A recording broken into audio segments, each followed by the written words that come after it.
କର୍ମ କ'ଣ? କର୍ମ କହିଲେ କାହାକୁ ବୁଝାଏ? ଆସନ୍ତୁ ଜାଣିବା ଏକ ଛୋଟିଆ କାହାଣୀରୁ। ଥରେ ଗୌତମ ବୁଦ୍ଧଙ୍କୁ ତାଙ୍କର ଜଣେ ଶିଷ୍ୟ ପଚାରିଲେ, ଗୁରୁଜୀ, ଦୟାକରି ଆମକୁ କର୍ମ ବିଷୟରେ କିଛି କୁହନ୍ତୁ। କର୍ମ କ'ଣ? ଗୌତମ ବୁଦ୍ଧ ତାଙ୍କ ଶିଷ୍ୟଙ୍କୁ କହିଲେ, କର୍ମ ବୁଝିବା ପାଇଁ ମୁଁ ତୁମକୁ ଏକ କାହାଣୀ କହିବି। ଏହି କାହାଣୀ ତୁମକୁ କର୍ମ କ'ଣ ବୁଝିବାରେ ସାହାଯ୍ୟ କରିବ।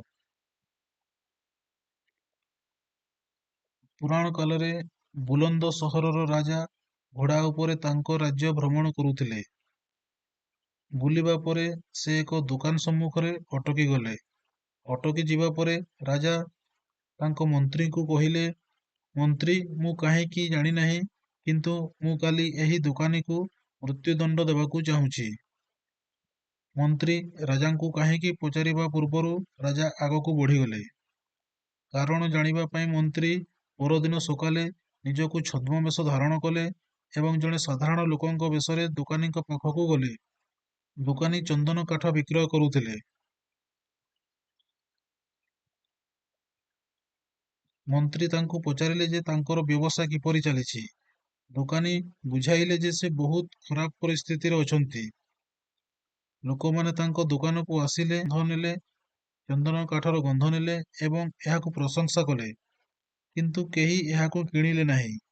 ମୁଁ କେବଳ ଆମ ରାଜ୍ୟର ରାଜାଙ୍କ ମୃତ୍ୟୁ ପାଇଁ ଅପେକ୍ଷା କରୁଛି, ଯାହାଦ୍ୱାରା ତାଙ୍କ ଶବଦାହରେ ମୋ ଠାରୁ ବହୁତ ଚନ୍ଦନ କିଣାଯିବ ଏବଂ ହୁଏତ ସେଠାରୁ ମୋର ବ୍ୟବସାୟ ବଢ଼ିବା ଆରମ୍ଭ ହେବ। ମନ୍ତ୍ରୀ ବୁଝିପାରିଲେ ଯେ ଏହି ନକାରାତ୍ମକ ଚିନ୍ତାଧାରା ହିଁ ରାଜାଙ୍କ ମନକୁ ନକାରାତ୍ମକ କରିଦେଇଥିଲା। ମନ୍ତ୍ରୀ ବହୁତ ବୁଦ୍ଧିମାନ ଥିଲେ ଏବଂ ସେ ଭାବିଲେ, ମୁଁ ଆପଣଙ୍କ ଠାରୁ କିଛି ଚନ୍ଦନ କିଣିବାକୁ ଚାହେଁ। ଏହା ଶୁଣି ଦୋକାନୀ ଖୁସି ହୋଇଗଲେ ଏବଂ ଭାବିଲେ, ଅତି କମରେ ମୁଁ କିଛି ବିକ୍ରି କରିଛି। ସେ ଚନ୍ଦନ କାଠକୁ କାଗଜରେ ଗୁଡ଼ାଇ ଏହାକୁ ଭଲ ଭାବରେ ପ୍ୟାକିଂ କରି ମନ୍ତ୍ରୀଙ୍କୁ ଦେଲେ। ମନ୍ତ୍ରୀ ପରଦିନ ସକାଳେ ଚନ୍ଦନ କାଠ ଧରି ରାଜାଙ୍କ ଦରବାରରେ ପହଞ୍ଚିଲେ ଏବଂ କହିଲେ, ମହାରାଜ, ସେହି ଦୋକାନୀ ଆପଣଙ୍କୁ ଏହି ଚନ୍ଦନ କାଠ ଉପହାର ସ୍ୱରୂପ ପଠାଇଛନ୍ତି। ରାଜା ବହୁତ ଖୁସି ହେଲେ ଏବଂ ମନେ ମନେ ଭାବିଲେ, ମୁଁ ବିନା କାରଣରେ ସେହି ଦୋକାନୀଙ୍କ ବିଷୟରେ ଖରାପ ଭାବୁଥିଲି। ସେ ଚନ୍ଦନ କାଠ ହାତରେ ନେଲେ ଏବଂ ଏଥିରେ ଏକ ସୁନ୍ଦର ସୁଗନ୍ଧ ଥିଲା। ରାଜା ଖୁସି ହୋଇ ମନ୍ତ୍ରୀଙ୍କ ମାଧ୍ୟମରେ ଦୋକାନୀଙ୍କୁ ସୁନାମୁଦି ପଠାଇଲେ। ମନ୍ତ୍ରୀ ଜଣେ ସାଧାରଣ ଲୋକର ବେଶ ଧାରଣ କଲେ ଏବଂ ପରଦିନ ଏକ ସୁନାମୁଦି ଧରି ଦୋକାନୀ ପାଖକୁ ଗଲେ। ଦୋକାନୀ ବହୁତ ଖୁସି ହୋଇ ଭାବିଲା, ମୁଁ ରାଜାଙ୍କ ବିଷୟରେ ବହୁତ ନକାରାତ୍ମକ କଥା ଭାବୁଥିଲି, କିନ୍ତୁ ରାଜା ପ୍ରକୃତରେ ଦୟାଳୁ।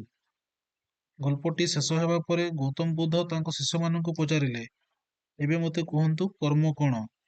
ଶିଷ୍ୟମାନେ ଉତ୍ତର ଦେଲେ, ଶବ୍ଦ ହେଉଛି ଆମର କର୍ମ। ଆମେ ଯାହା କାମ କରୁଛୁ ତାହା ହେଉଛି ଆମର କର୍ମ ଏବଂ ଆମର ଭାବନା ହେଉଛି ଆମର କର୍ମ। ସମସ୍ତ ଶିଷ୍ୟଙ୍କ ଉତ୍ତର ଶୁଣିବା ପରେ ଗୌତମ ବୁଦ୍ଧ କହିଲେ, ତୁମର ଚିନ୍ତାଧାରା ହେଉଛି ତୁମର କର୍ମ। ଯଦି ତୁମେ ତୁମର ଚିନ୍ତାଧାରା ନିୟନ୍ତ୍ରଣ କରିବାକୁ ଶିଖ, ତୁମେ ମହାନ ହୋଇଯାଅ। ଯେତେବେଳେ ତୁମେ ଭଲ ଚିନ୍ତା କର, ତୁମ ସହିତ ଭଲ ଘଟଣା ଘଟେ। ତୁମର ଚିନ୍ତାଧାରା ତୁମକୁ ଭଲ କିମ୍ବା ଖରାପ କରିଥାଏ। ଏହା ହେଉଛି ଏହି ଗଳ୍ପର ମୂଳ ଉଦ୍ଦେଶ୍ୟ। ଏମିତି ଛୋଟ ଛୋଟ ଗଳ୍ପ ଶୁଣିବା ପାଇଁ ଆମର ଚ୍ୟାନେଲକୁ ସବସ୍କ୍ରାଇବ କରନ୍ତୁ।